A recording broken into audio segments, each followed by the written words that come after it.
nós estamos de volta com o VerTV, que conversa hoje aqui com os nossos convidados sobre a Lei de Comunicações no Brasil, que está fazendo 50 anos. E eu interrompi, eu não cortei a palavra do professor Murilo e agora ela está garantida. Não na verdade, só ia reforçar. É que a programação da TV Brasil, o senhor é membro do conselho, exige intervalo, então nós temos que fazer intervalo por isso. Vamos acabar com isso, então.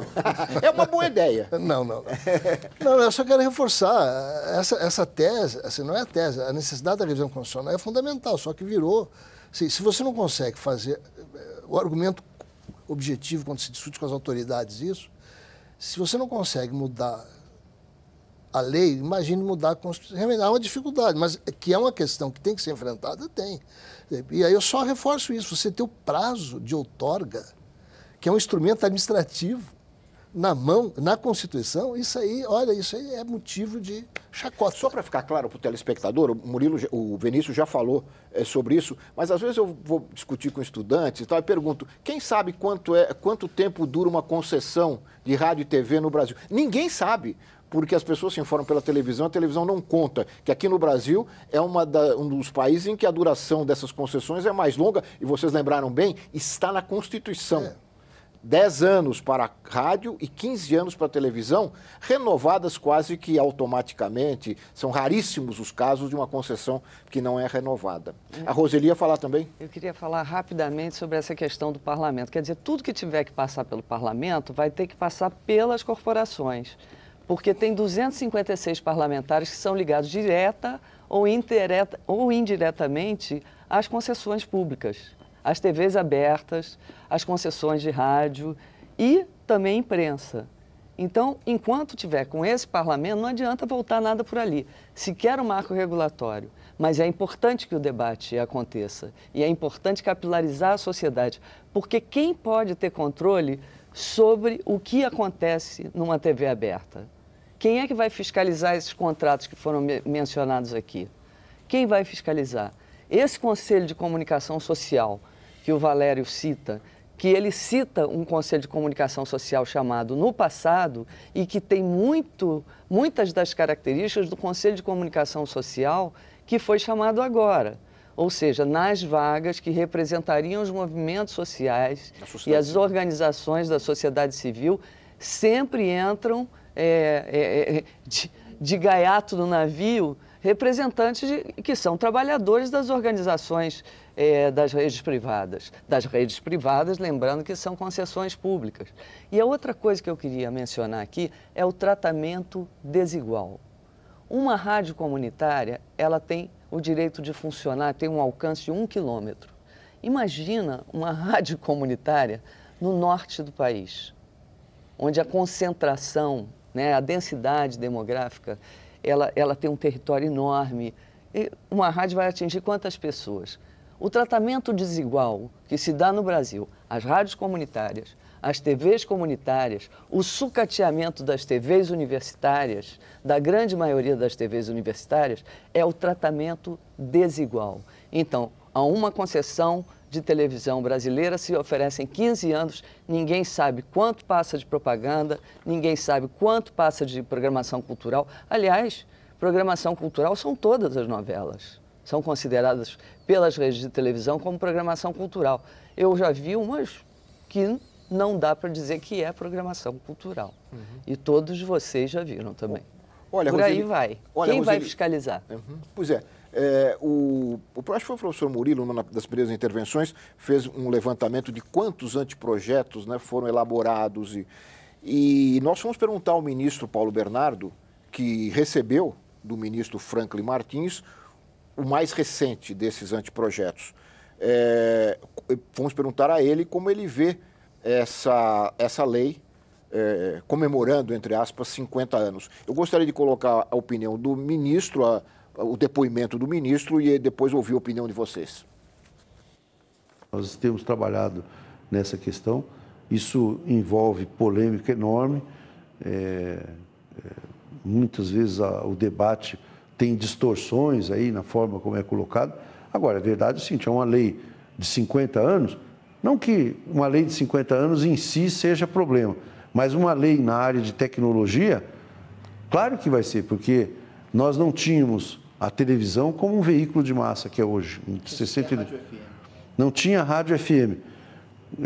Tinha uns telefones fixos, ainda um serviço incipiente, com tecnologia baixa, com dificuldade para conseguir ligação. Mudou tudo isso hoje. Além do mais, veio telefonia móvel, veio a internet, que é da década de 80. Então, todos esses fenômenos tecnológicos, esses adventos de tecnologias novas, foram regulados por leis específicas complementando. Agora, de fato, o Código teve uma parte dele revogada e outra parte mudada por novas legislações. Eu acho que seria muito importante fazer. Lembrando que isso é um trabalho de fôlego, né? Tem uma coisa, não é uma votação corriqueira, mas eu acho que seria fundamental trabalhar e fazer um novo Código. Vai levar 3, 4 anos, o debate no Congresso costuma ser muito aprofundado, mas eu acho que está na hora de nós darmos essa contribuição, essa inovação para a sociedade brasileira. Roseli, o Fórum Nacional pela Democratização da Comunicação tem mantido contatos, né? Chegou a ter uma audiência com o ministro. Nós chegamos a ser recebidos já 2 vezes. A impressão que eu tinha dos relatos que o Fórum fez é de que o processo já estava mais avançado em relação a esse depoimento do ministro. Inclusive, no início do ano, a gente teve anúncio que ia ser liberada a consulta pública, por 2 vezes. A gente foi procurado pelo Ministério, através de representantes, de funcionários de primeiro escalão, para dizer que essa nova formatação de marco regulatório, inclusive com as perguntas que o professor Murilo mencionou, ele ia ser publicado para consulta pública, mas isso não aconteceu. Eu diria que essas forças continuam atuando de forma privilegiada dentro do Ministério das Comunicações, nesse governo que a gente batalhou tanto para construir um governo do campo dos trabalhadores, né? Uma continuidade do governo do campo dos trabalhadores, e por isso mesmo o FNDC está convocando para o dia 27 de agosto uma manifestação em todos os lugares desse país que tiverem se envolvido no debate da Conferência de Comunicação para exibir a sua vontade de uma sociedade de direitos a uma concessão pública de qualidade na radiodifusão, que até hoje diz que o Brasil é o país que mais gosta de televisão de todo o mundo. Tem 98% de televisores no Brasil, tem mais do que geladeira, minha gente. Então, nós conclamamos todos para se envolver nessa campanha no dia 27. E a campanha que a gente está colocando para o debate público é a campanha da liberdade de expressão. Porque nós, movimentos sociais, é que podemos defender a liberdade de expressão. É uma defesa legítima. Nós não defendemos a liberdade de expressão para segmentos da sociedade. Nós defendemos para todos os segmentos, para todas as etnias, para todos nós, todos e todas. Sobre esse conceito, o professor Vinícius tem um livro sobre a liberdade de expressão. Né? E eu acho que o professor Vinícius aqui já falou um pouco na ampliação de vozes, né, que uma nova lei poderia propiciar. Como é que Murilo fez esse retrospecto histórico, como é que você vê esse momento, essa declaração do ministro?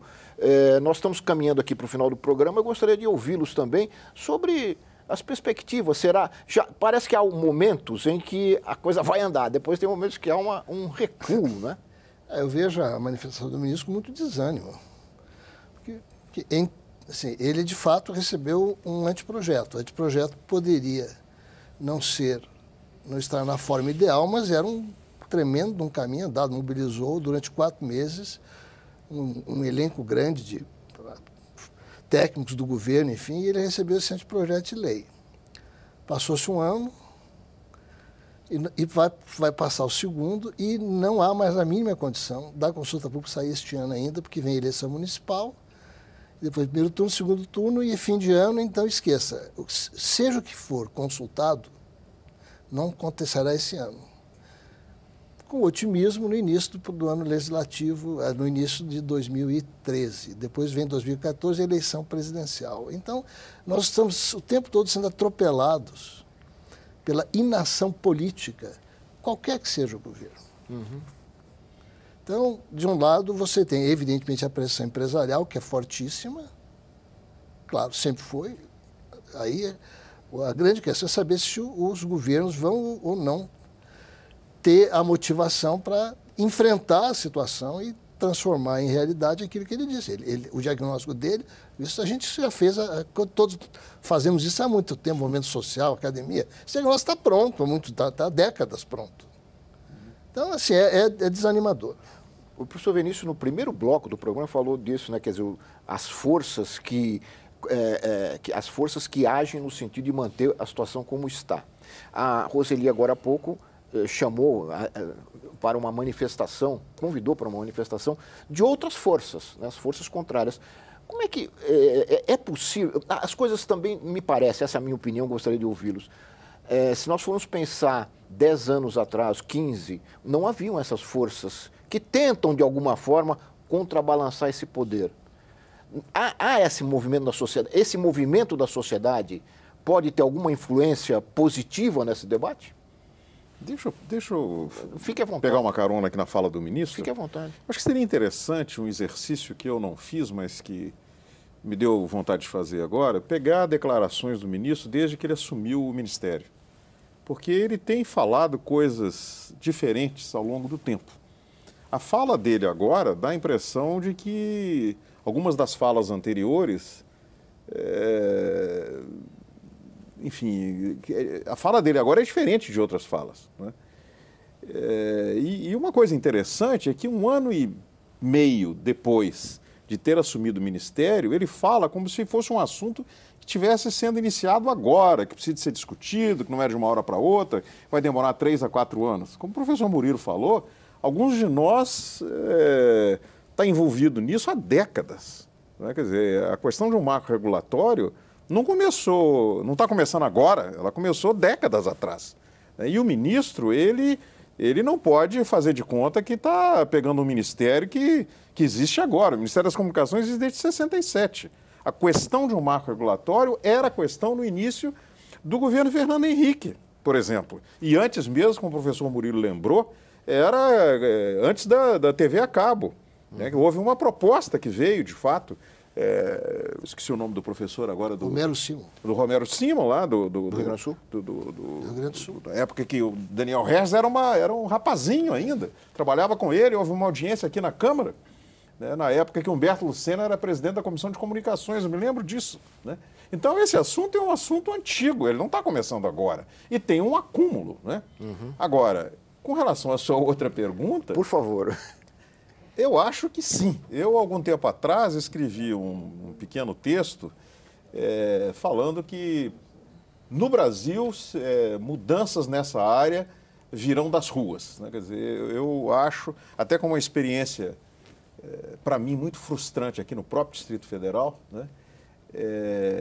Eu acho que o trabalho que o FNDC está fazendo está no caminho certo, quer dizer, é o caminho de tentar traduzir para o maior número possível de pessoas, né, da cidadania, né, a importância dessa área e como que um marco regulatório nessa área afetaria a vida de cada um. Ou seja, como que um trabalho nessa área tenderia a universalizar o direito de expressão, que hoje é um direito de expressão de poucos grupos, né? São poucas as vozes, aquela história das vozes.